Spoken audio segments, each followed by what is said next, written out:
এই যে ইউটা রয়েছে, এই ইউ এর সঙ্গে কিন্তু আমরা এখানে অফ সাইড ব্যান্ড কিন্তু ব্যবহার করছি। বাড়িওয়ালা বলছে যে এখানে কোনো প্রকারের মল যেন দেখা না যায়। এই যে 45 ডিগ্রি রয়েছে, দুইটা ভাঁজে কিন্তু মলটা কিন্তু এখানে এসে জমাট বাঁধবে।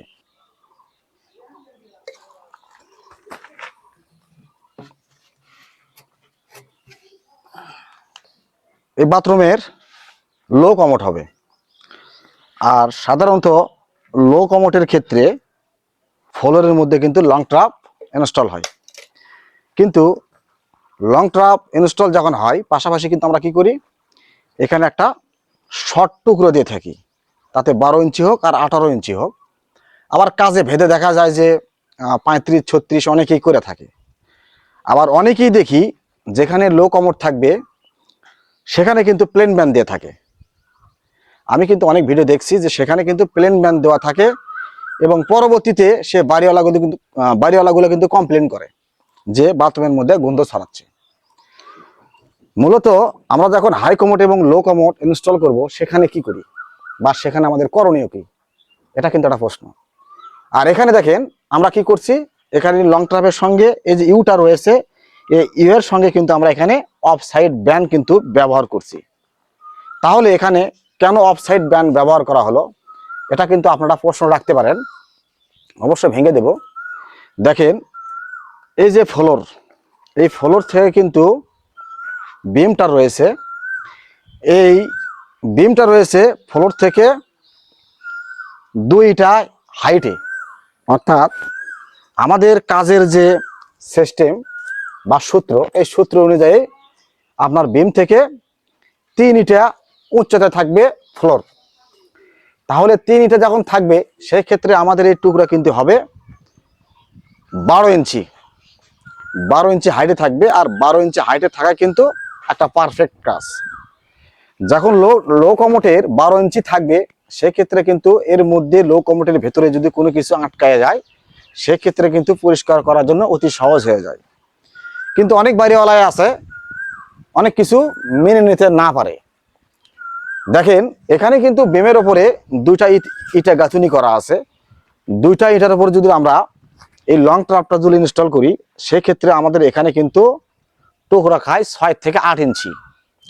তাহলে 6 থেকে 8 ইঞ্চি যখন টুকরাটা খেপে যাবে, যখন পরবর্তীতে বাড়িওয়ালা ফ্লোর ঢালাই করার পরে এখানে লো কমোড ইনস্টল হবে, সেক্ষেত্রে মলটা কিন্তু দেখা যাবে। আর বাড়িওয়ালা বলছে যে এখানে কোনো প্রকারের মল যেন দেখা না যায়। তাহলে সেক্ষেত্রে করণীয় কি?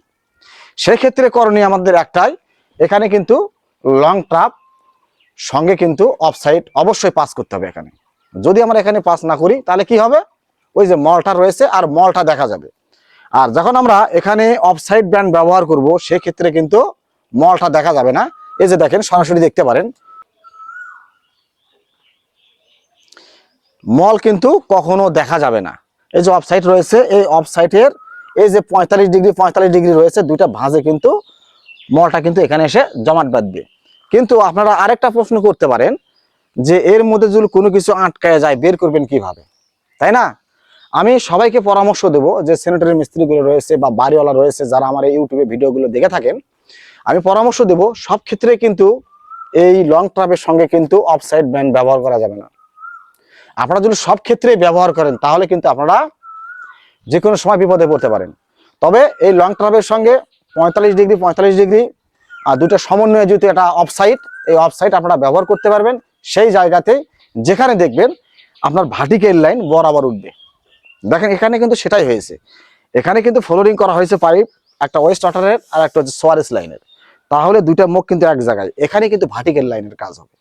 আর যেখানে বরাবর ভার্টিক্যাল লাইনের কাজ হবে, সেই জায়গাতেই কিন্তু আপনি একমাত্র কি করতে পারবেন, এই লং ট্রাপের সঙ্গে এই 45 ডিগ্রি সমন্বয়ে যে অফসাইড রয়েছে, এই অফসাইড ব্যান্ড ব্যবহার করতে পারবেন। যখন এখানে আর ভেতরে যদি কোনো কিছু ময়লা জাতীয় জিনিস আটকায়া যায়, তাহলে কিন্তু আপনারা এই পাশ দিয়ে কিন্তু বের করতে পারবেন না। অতএব এই যে বাইরে আসেন, এই যে বাইর দিয়ে এই যে পয়েন্ট দেখতে পাচ্ছেন, এই যে দেখেন এটা কিন্তু সোয়ারেজ লাইন, অর্থাৎ যেখান থেকে কিন্তু আমরা মলটা নিষ্কাশন হবে। লং ট্রাপ যেখানে রয়েছে, এই পাশ দিয়ে কিন্তু আমরা আরামাসে এই দিক দিয়ে হাত ঢোকায় কিন্তু জাম ক্লিয়ার করতে পারবো। এর জন্য আমি বললাম যে সব জায়গায় কিন্তু লং ট্রাভের সঙ্গে অফসাইড ব্যান্ড ব্যবহার করা যাবে না। যেখানে আপনারা ময়লা পরিষ্কার করতে পারবেন, কোথাও জাম বেজে গেলে যেন পরিষ্কার করতে পারেন, সেই জায়গাতেই শুধুমাত্র আপনারা অফসাইড ব্যান্ড ব্যবহার করতে পারবেন।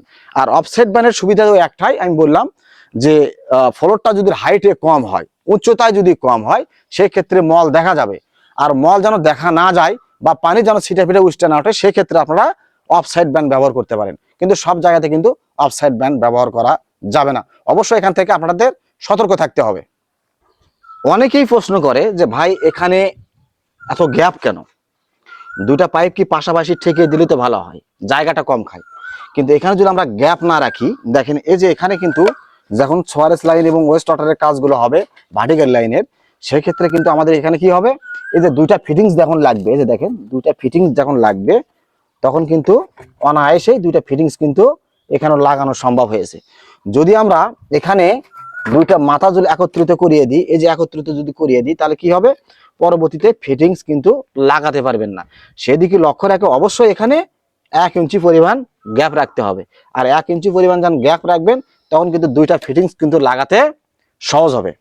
প্রিয় বন্ধুরা, আপনারা যারা আমাদের এই ইউটিউব চ্যানেলটা দেখে থাকেন, যেহেতু আমরা প্লাম্বার বিষয় নিয়ে কথা বলি এবং কাজের সমন্বয়ে যে তথ্যগুলো আপনাদেরকে দিয়ে থাকি, তো অবশ্যই যদি ভিডিওটা ভালো লাগে, অবশ্যই চ্যানেলটাকে সাবস্ক্রাইব করে দিয়ে পাশে থাকবেন।